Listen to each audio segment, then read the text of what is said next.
We gaan nu naar de mooie kamer. Daar kwam je niet zo vaak, maar er werd wel heel veel gepoetst.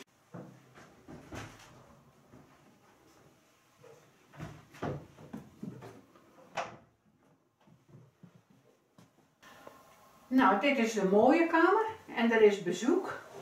Overigens zit hier Saartje weer. En Saartje is nu in de middagkleding. Ze heeft nu een broderie-muts op, ook wel met een karkas erin. Geen sieraden, want die droeg men niet 's middags. Een ouder manteljak van de zondag. En dat was haar middagkleding. En ze kijkt hier in een prachtig album. Dat is van haar familie, heb ik gekregen. En dat staat een foto in van Saartje, hoe ze echt was. En dit zijn haar moeder en haar vader. Er ook weer, die past op de pop van de meisjes. Hij is wat ouder geworden, Saartje is hier ook wat ouder geworden.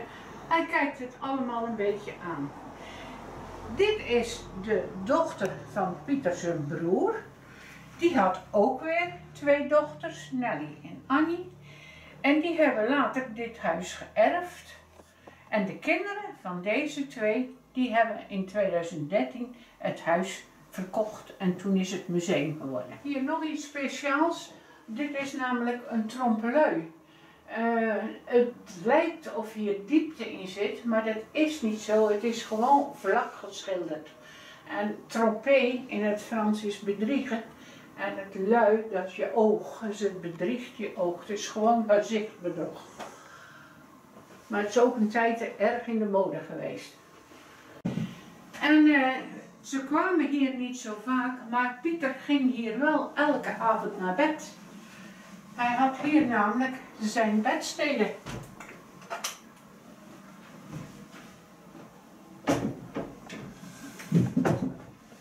Kijkt u maar.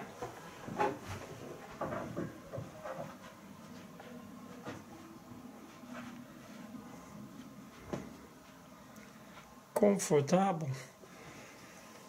Ja. Maar niet geschikt voor grote mensen. Nee, maar de mensen lagen ook niet in bed. De mensen zaten onderuitgezakt in bed. Ze hadden allemaal een extra peluw onder hun kussen. Want liggen, dat deden ze niet, want dan waren ze bang dat hun tong in hun keel zou zakken. En dat ze dus zouden stikken. Dit is de beddenpan. Gloeiende kooltjes erin. Die werd een uur voordat ze naar bed ging tussen de dekens gestopt. En dan had je dus een voorverwarmd bedje. Als je dan nog kou had,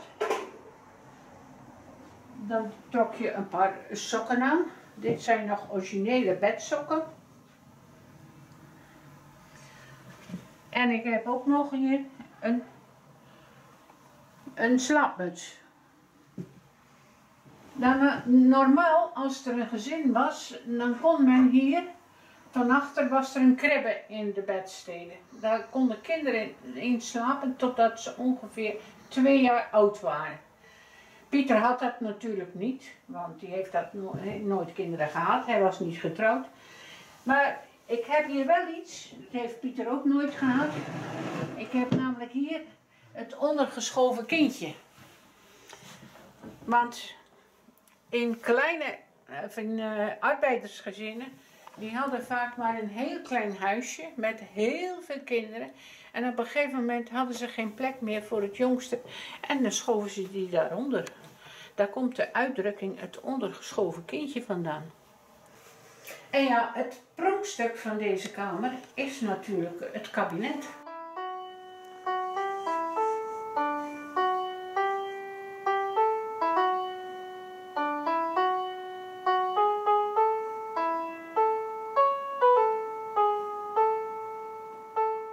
Nou, dit is de servieskast.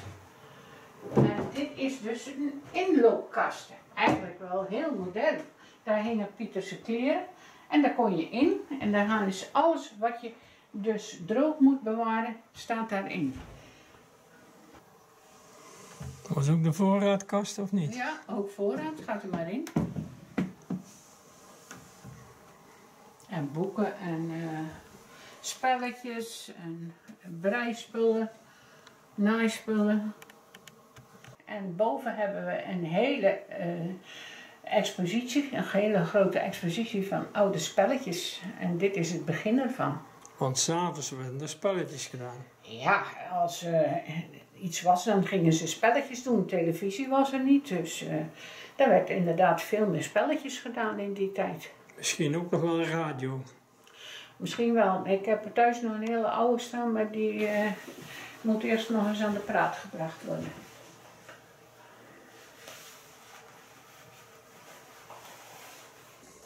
Nou, we zijn hier in het kamertje van Saartje. Saartje had hier een bedstede. En dit is dus de bedstede van Saartje geweest. En daar hebben de vrijwilligers van de winter een grote vitrinekast van gemaakt. En wat staat daarin? Daar staat dus kleding in, wat we in bruikleen hebben van de gemeente Sluis. En dat is kleding die geschonken is ooit aan het gemeentemuseum in IJsendijken, wat dus geen gemeentemuseum meer is. En dat is hele oude kleding. Dat is kleding van rond 1800, voor 1800. En toen was de klederdracht, de Katzandse dracht, nog heel kleurig. En in tegenstelling tot de laatst gedragen dracht die hier Saartje aan heeft als ze naar de kerk toe ging. En dus helemaal zwart. Nou, hoe komt dat? Dat die laatst gedragen dracht zo zwart is? Nou, zwarte kleding, dat was niet voor de rouw. Maar die zwarte kleding, dat was omdat het zo duur was. Zwarte kleding, om zwart te verven, heb je dus heel veel verschillende verfwaarden nodig. En daardoor was zwart heel erg duur. Bovendien was het zo dat de beste wolververs, die woonden in België. In België had je hele goede wolververs. Er was hier ook heel veel wol van schapen die op de schorren liepen. En ook dicht bij Schotland. En die werd geverfd. En dat waren dus in België de beste wolververs om zwart te verven. Daar hadden ze een speciaal recept voor. En dat hebben ze dus nooit kenbaar gemaakt. Toen, rond 1870, zijn de kunstverfstoffen uitgevonden. Dus konden ze zwart maken in de fabriek. Wat betekende dat? Nou, dat betekende dat het ook bereikbaar werd voor de gewone man. En niet alleen maar meer voor de rijke mensen. En toen wilden een heleboel mensen dus zwarte kleding hebben. Als je op oude foto's van de laatste kwart van de 19e eeuw zie je ook de burgerkleding heel erg veel zwart voorkomen. Er staan hier ook nog twee poppen, twee bijzondere poppen. De ene is een Axelse, die moet nog een beetje rechtgezet worden, maar ik kan er op het ogenblik niet bij. En een pop van een mevrouw die hier ooit gewoond heeft, nadat Pieter gestorven is, heeft er hier een mevrouw in Katzandse dracht gewoond. En de oma, de kleindochter van deze mevrouw, die heeft die pop hier gebracht. En die is gemaakt door de ene oma met de kleding van de andere oma. Er ging niets verloren. Er ging niks verloren, nee. En zij draagt nu gouden sieraden en daar zit ook versiering op haar kleding. En dat betekende dus dat ze niet in de rouw was. Ze heeft ook de kanten muts op. En als ze dus een rouwmuts, die had helemaal geen versiering. Bellen hangen niet in de oren. Het zijn dus mutsenbellen. Ze hangen aan de ondermuts. Is dat kant? Die muts is van kant. En dan is de rand is vaak van kloskant. En de bol van de muts is van doorgestopte tulle. Dit is tulle en daar werd door vrouwen thuis werden daar medaillons op geborduurd. Dat was thuiswerk. Maar ook meisjes van 8 jaar deden dat al. Die hadden nog kleine vingertjes, goede ogen. En dat is dus in de buurt van Nieuw-Namen werd dat zelfs gedaan. Daar had je een kantbaas en die bracht die dames een lap tulle van 40 bij 40. En dan konden ze daar medaillons op borduren. Dus een kaphoed. Kijk eens hoe mooi dat gemaakt is allemaal. Nu is dit een rouwkaphoed, omdat hij dus een zwarte binnenkant en zwarte linten heeft. Maar daar heb je dus kaphoeden met kleurige linten. En dat is gemaakt van sets. En sets is een katoensoort die in India geglanst werd. En die kleuren blijven hartstikke mooi.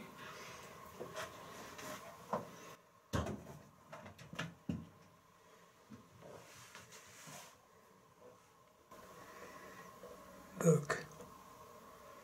Dat is een beuk, ja. En nog een kindermutsje. En nog extra mouwtjes hier van kinderen. Dit is dus een kralenbuideltje. Hier werd dus een portemonneetje waar de kerkcentjes in gingen. En dat is met hele kleine kraaltjes gebreid. En dit is een zilveren beugeltje. Die kwamen heel vaak uit Schoonhoven, kwamen die. Nou, dit is een mannenportemonnee van voordat er papiergeld was. Toen had je alleen nog munten. Aan de ene kant deed je de gouden munten en aan de andere kant de zilveren munten. Nou, hoe kom je daarbij? Je kunt dus die ringen verschuiven. Er zit hier een opening in. En zo kun je dus je munten eruit halen. Nou, en als je het weer wil sluiten en wil je de andere, dan doe je hetzelfde. Ingenieus. Ingenieus, hè? Daar werd aan de kousenband gehangen. Ja, dat zijn kousenbandbeursjes, zo noemen ze die ook. Allemaal gebreide kralenbeursjes. Met een zilveren ring. Met een zilveren beugeltje, ja. Zo heet dat. Dit zijn antieke, deze heb ik zelf gemaakt. Maar dat is een hele oude hemdrok van mannen, toen het nog kleurig was. Die is helemaal handgemaakt. Kijk, hier zitten allemaal nestelgaatjes in. En hier de knoopsgaten. Daar staan 17 knoopsgaten aan. Daar hadden ze dus 17 zilveren knopen in zitten. Als ze nou een ander hemdrok aandeden, dan hadden ze een heel lastig iets om die knopen daaruit te halen. Want die stonden er niet aangenaaid. Die zaten, kijk, allemaal zo zaten ze vast. Dat zijn nestelgaatjes, dat zijn knopen met van die oogjes eraan. Die haal je door die nestelgaatje, dan kun je een koordje doorhalen. Wil je nou een ander hemdrok aandoen, dan trek je dat koordje eruit en zijn je knopen los. En kan je weer je zilveren knopen ergens anders aan doen. Hier zit dus ook geen okselstuk in. Waarom zou dat zijn? Nou, dat is natuurlijk dat je meer het kan ademen en dat het ook niet zo vlug kan slijten.